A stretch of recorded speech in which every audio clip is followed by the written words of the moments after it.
দলকে বিশ্বকাপ জিতালেন। ব্যাটসম্যান হিসেবে চাইলে আরও কয়েক বছর ভারতের জার্সিতে আন্তর্জাতিক টি-20 খেলতে পারতেন। তবে না, বিরাট কোহলি ও রোহিত শর্মা বেছে নিলেন অবসরকে। ক্রিকেটারদের ক্ষেত্রে সেরা সময়ে অবসর নেওয়ার যে আনন্দ, তা হয়তো ঠিকই বুঝতে পেরেছেন ভারতীয় দুই তারকা। তবে ফাঁসের দেশ বাংলাদেশ ফিরতেই চিত্রটা বদলে যাবে। সাকিব আল হাসান ও মাহমুদুল্লাহ রিয়াদের কথা আলাদা করে বলতে হয়। দলের ব্যর্থতা, নিজেদের পারফরমেন্সে হতাশা, টাইগার সমর্থকরা ভেবেছেন এবার বুঝে ঘোষণাটাই দিয়ে দিবেন, আন্তর্জাতিক ক্রিকেটে আর দেখা যাবে না সাকিব ও রিয়াদকে। কিন্তু না, সাকিব রিয়াদ তেমন কোনো ঘোষণা দেননি।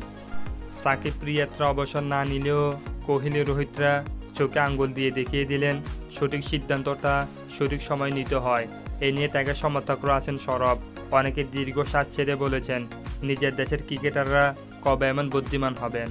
রোহিত কোহলিদের বিদায়ে ভারতীয় সমর্থকরা মন খারাপ করেছেন। আর এমন কিছুই তো একজন ক্রিকেটারের জীবনের সেরা পাওয়া। বাংলাদেশের তারকারা যা থেকে বঞ্চিত হন, সেরা সময়ে সেরা সিদ্ধান্ত নিতে পারেন না বলে।